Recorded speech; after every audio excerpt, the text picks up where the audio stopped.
This podcast details true crime cases.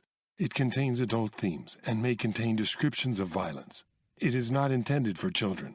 Listener discretion is advised.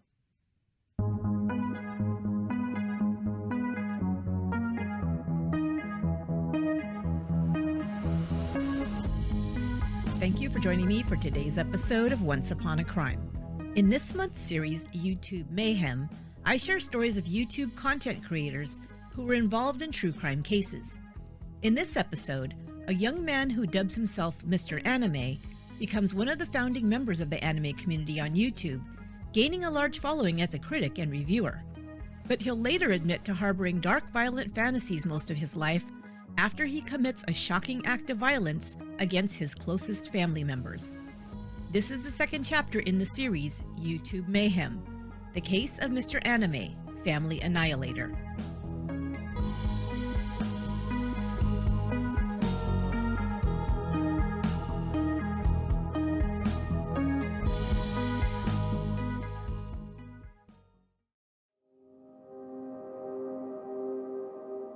The Sessler family was just a typical American family living in rural small-town Texas. Rhonda Weiss had grown up in the nearby town of Hempstead, and according to her best friend Jeannette, Garrett, collected a group of underdogs, kids who were different and didn't fit in with the popular crowd, whom she took under her wing. A studious girl, Rhonda would be honored as class valedictorian at her high school. Her future included marriage to Lawton Sessler, a move 15 miles away to Waller, Texas, where she would work for the local paper, and becoming a mother to two boys, Mark Ellen in 1985 and Trey Eric in 1989. Lawton Sessler was raised in Waller, became a teacher in his hometown, and spent 30 years as an educator at Robinson Elementary. He would be selected as a Spotlight Award recipient both in 2000 and 2006 for his outstanding contributions as a teacher. Their eldest son, Mark, attended his mother's alma mater, Sam Houston University in Huntsville, Texas. He would graduate with a degree in business administration. Their youngest son, Trey, had always been a bit of an outlier in the family. The baby of the family by 4 years, Trey was one of those kids who was creative and intelligent, but not very motivated in most endeavors, unless he was allowed to march to the beat of whatever drum happened to be playing in his head. He was an average student who played trombone in his school band. By his freshman year in high school, his interests had morphed from music to technology, at least the level of technology available as a member of Waller High School's video club. But Trey's parents, always supportive of their son's hobbies and interests, purchased for their youngest a home computer and video equipment. Trey used them to produce his own homemade videos. By 2006, while he was still in high school, Trey started a YouTube channel where he would upload his short movies, a series of skits starring Trey, and sometimes his brother and mom as supporting cast members. One of Trey's interests was anime, hand-drawn or computer-generated animation originally produced in Japan, but later spread worldwide in the form of comics, television series, and online videos.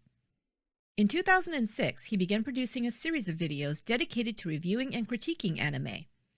Calling himself Mr. Anime, Trey Sessler became a founding member of the anime community on YouTube and built a following. He would later rechristen his channel Lens Cap Productions and upload creative self-produced video skits and demonstrations along with his anime reviews. Over 300 videos were listed on his channel in 4.5 years' time, with over 450 million views total. After graduating in 2007, Trey Sessler spent most of his time creating videos for YouTube. He enrolled at Blinn College, a local community college, but was an unenthusiastic student at best. After a few semesters, he dropped out of college altogether, something that caused tension at home, especially between Trey and his father. At the same time, Sessler's YouTube viewers noted a change in the content he was posting to his channel. Rather than focusing on his large subscriber base's interests in anime, he began indulging his other interests, some that friends and others considered somewhat disturbing. At first, he shared content that resonated with many young people who'd grown up in the era of mass shooters and other sensational stories. It's a tragic reality that people of Trey's age were all too familiar with the increase in violent acts in America aimed at random strangers. Sessler addressed the topic of school shootings like the massacre that happened at Columbine High School in Colorado in 1999 when he was just a boy. As the number and frequency of school shootings increased in the early 2000s, Sessler frequently dedicated videos to commentary on this topic. At first, he decried the violence that was being perpetrated against people his age, stating in one video in 2009, "I'm ranting on something a little bit anime unrelated. I'm ranting on all the shootings that have been happening.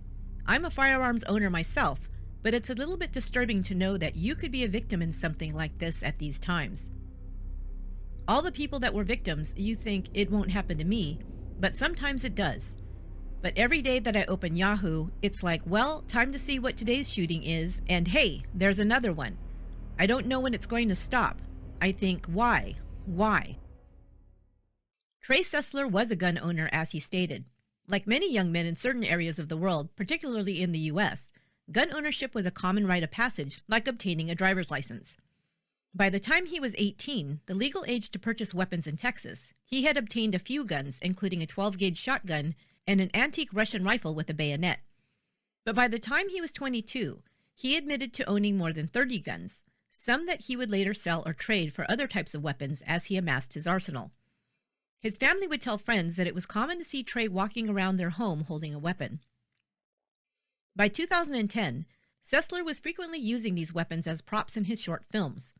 He now was creating content that revolved almost exclusively around violent themes.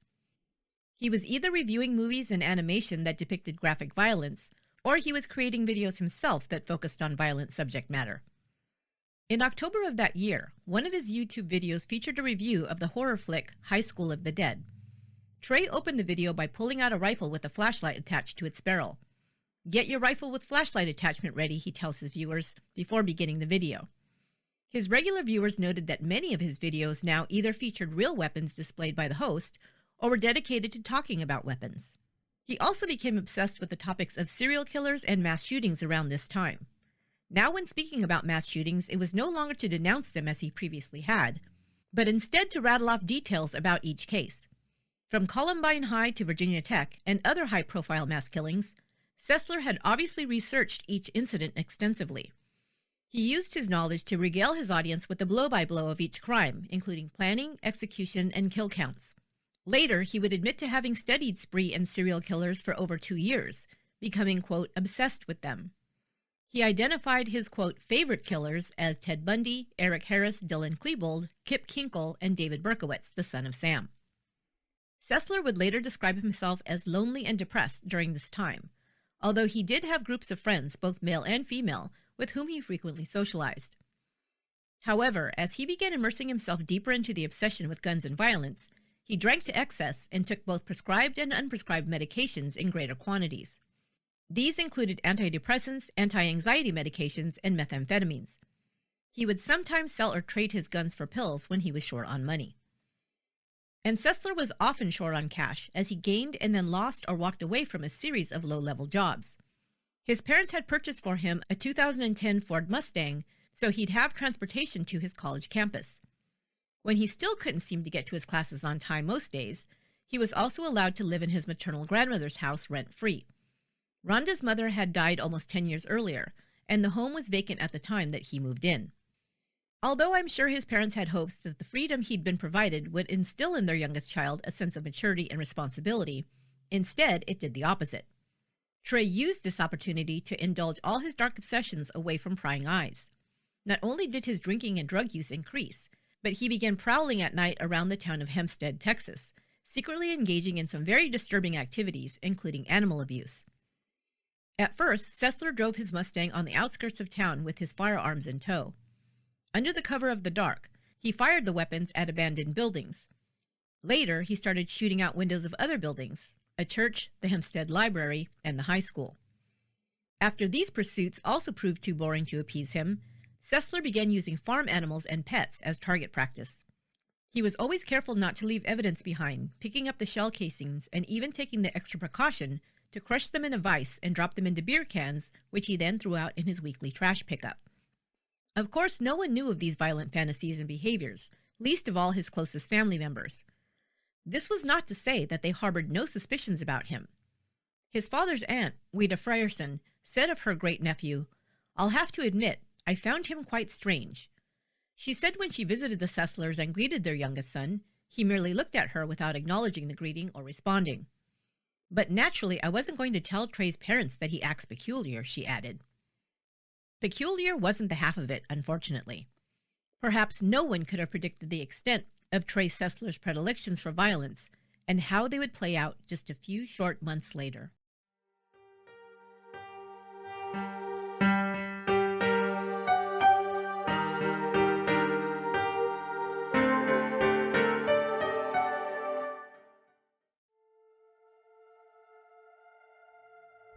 By 2010, 20-year-old Trey Sessler was spending his time mostly idle, playing video games, taking a cocktail of prescribed and unprescribed drugs including OxyContin, Prozac, methamphetamines, and marijuana, prowling the streets at night using his arsenal of weapons, target shooting at both animate and inanimate objects, and obsessing about serial killers and mass shooters. What could go wrong? Plenty, as you may have already guessed, dear listeners. Although he was a successful YouTuber with hundreds of thousands of followers to his channel, which provided him a modest income, Trey Sessler was not interested in becoming YouTube famous. No, instead, he harbored fantasies of becoming a true-life embodiment of those he had come to greatly admire, serial killers and mass shooters. Early on, he discarded the idea of becoming an infamous serial killer like some of his heroes. This wasn't because he was squeamish about killing multiple people or the planning involved. His biggest challenge, he later stated, was the fact that in order to be considered a textbook serial killer, a cool-down period between victims was required. This, Sessler believed, would create too much anxiety for him. He didn't relish the idea of constantly waiting for a knock at his door that would signal he'd been caught. So the next best thing in his mind was to perpetrate a mass killing modeling his crime after single-event mass shooters like Sung Hui Cho, who killed 33 and injured 23 others during a shooting spree at Virginia Tech State University in 2007. The only problem Sessler foresaw in carrying out such an act was the shame and embarrassment his family would face after the fact. No, this would not do, he decided. But Sessler could not let go of the goal he'd set for himself. This would be his grand opus, the thing that would put him on the map and make him famous, way beyond what he could hope to obtain as a content creator on YouTube. He'd been obsessed with becoming infamous like those whose names had become synonymous with evil acts, Gacy, Dahmer, Klebold, and Harris, and he craved the type of infamy those names conjured. He would later admit to having constant thoughts about violence, quote, "I don't think a period of 2 or 3 days went by that I didn't think about some sort of violent act," Sessler later told investigators. Some of his tentative plans included a mass shooting during his high school alma mater's homecoming football game, or going on a shooting spree during the annual Watermelon Festival in Hempstead. An alternate plan was to ram his car through a gate and into the Waller High School courtyard at lunchtime, after which he would emerge and begin picking off students using a high-powered rifle. In February of 2012, after 2 days of planning, Trey Sessler uploaded a video to his YouTube channel titled, "Mr. Anime is Planning Something." He told viewers that he would be taking some time off from uploading videos as a reward to himself. Well, hi everybody, it's Mr. Anime here. This is just an update video to let you guys know that I'm going to reward myself with probably a 2 or 3 week break coming up here from YouTube videos, anime reviews in particular. I might do some blog stuff. I want to thank you guys a lot for sticking with me and watching the channel. I got more subscribers than ever. I have more views than ever, and everything is going really good. So I'll probably be putting out some blog videos, like I said. The Google AdSense thing has been going great, and I really appreciate you guys clicking on my page. Well, I won't say it, but you guys know what to do. And I'll see you with some blog videos. Thanks for watching my channel. A month later, on March 13th, 2012, Sessler posted a new video on his channel titled Mr. Anime's New Job. In this video, he announced that he had secured a full-time job, which he was excited about. "I have some pretty good news," he begins. "I found a full-time job in a department I'm interested in, film." However, he laments, the job will prevent him from posting new videos on his channel for the foreseeable future. Whether or not he really had secured a new job would later be questioned. In any case, this was the last video that would be posted on his channel.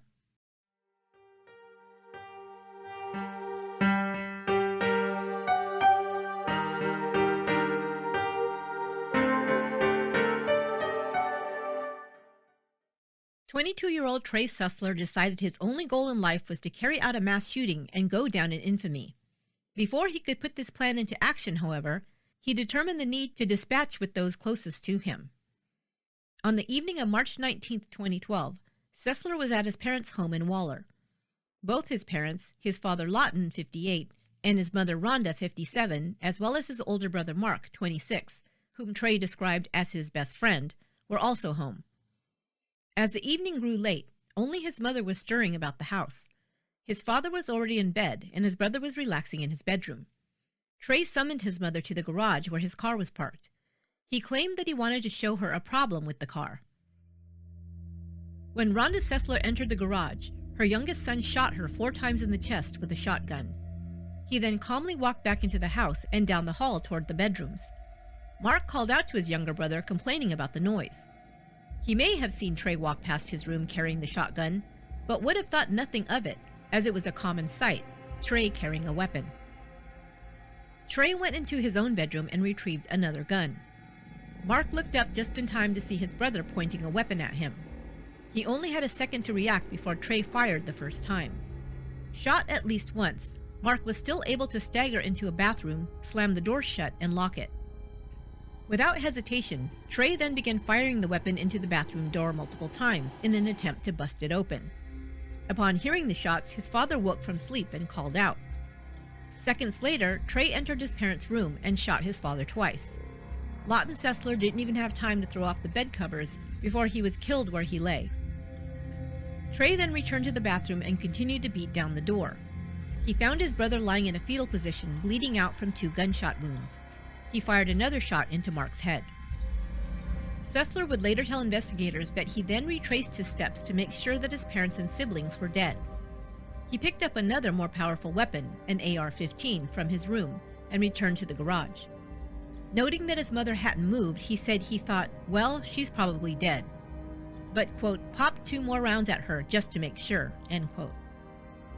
He then went into the master bedroom and shot his father once more, after which he told himself, well, I think that's probably got him.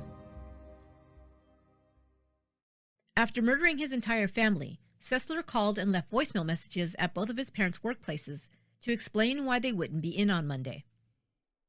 Trey Sessler remained in the family home with the bodies of his family members for the next 24 hours. He spent much of that time trashing the home from top to bottom, ransacking every room, turning over shelves, breaking apart furniture, using various weapons to shoot out light fixtures and television sets, destroying framed family photos, throwing food out of cabinets and the refrigerator, emptying knives out of the kitchen drawers and impaling them into the cabinets, and shooting and killing the family pets, including a bird, a ferret, and goldfish. Later, the police chief would describe the Sessler home as, quote, a war zone. The crime scene was not contained to one area of the residence. It was from one end to the other, front to back, he stated to reporters. While this in of itself was unusual, there was another aspect of the crime scene that was even more bizarre. Throughout the home, Sessler had scrawled phrases onto walls and doors. Some of them read, I love my family. I will never forgive myself, and I don't know why I did this. He would later state that he had spent the night in the garage, sleeping next to his mother's body. In the morning, he loaded his car with an assault rifle and over 100 rounds of ammunition and drove to Waller High School to carry out the next part of his plan.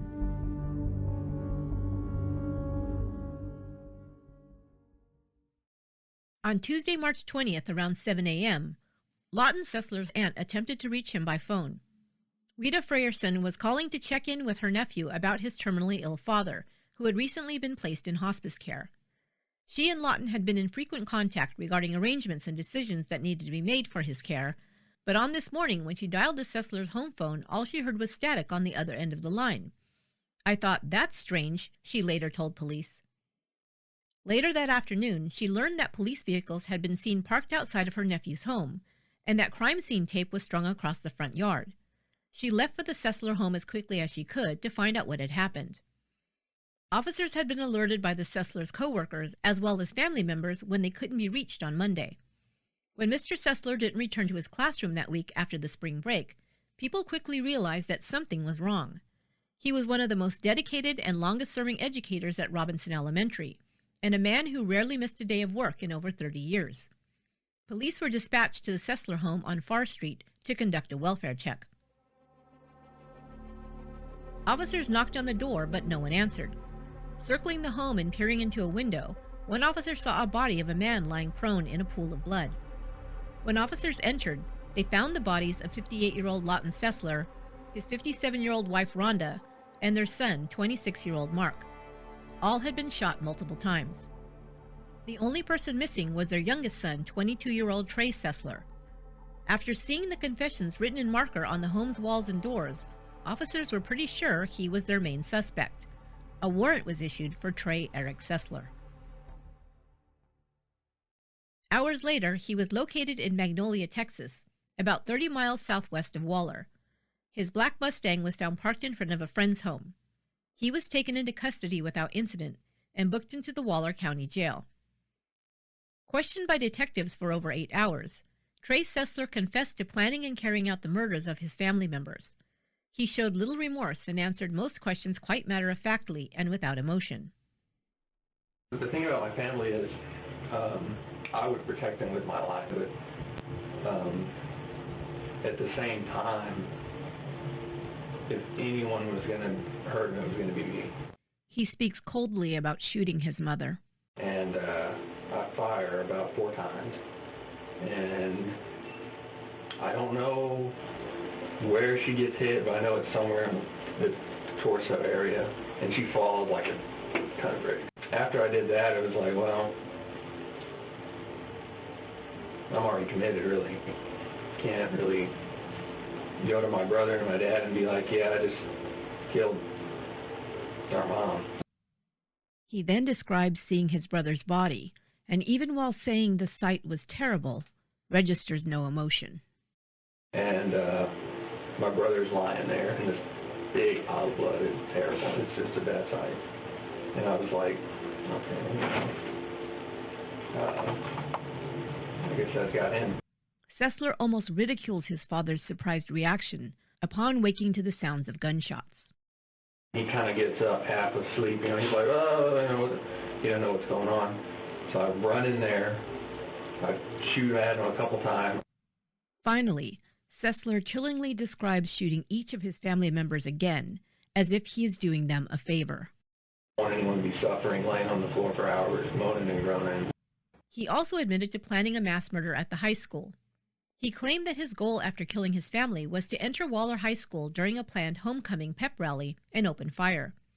He wanted to, quote, kill at least 70 people, he told police.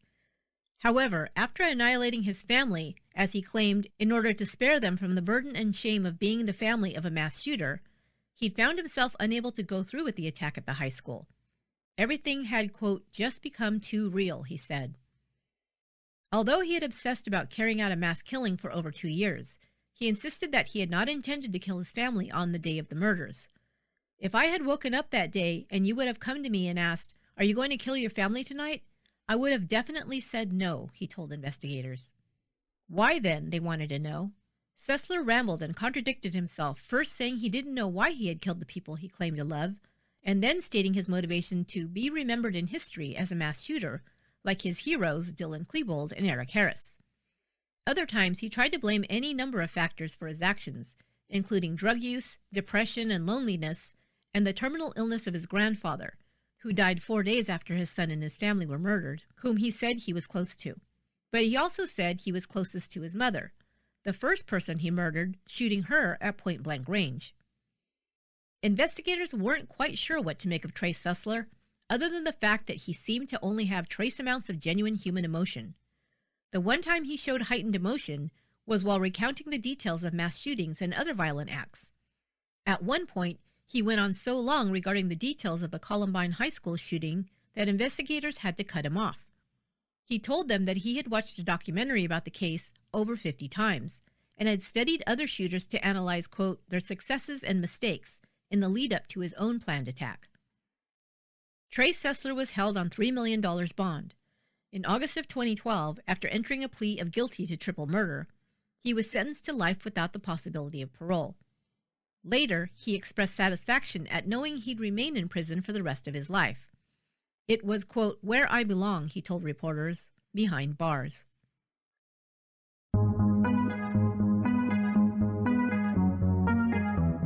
That will do it for this episode of Once Upon a Crime. We're less than a month away from CrimeCon UK in London. I'll be there to meet you on Podcast Row on the weekend of June 11th and 12th. And you can still get tickets, but you better get them soon, they're going fast.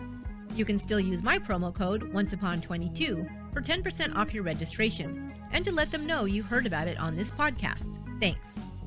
Once Upon a Crime is written and produced by me, Esther Ludlow.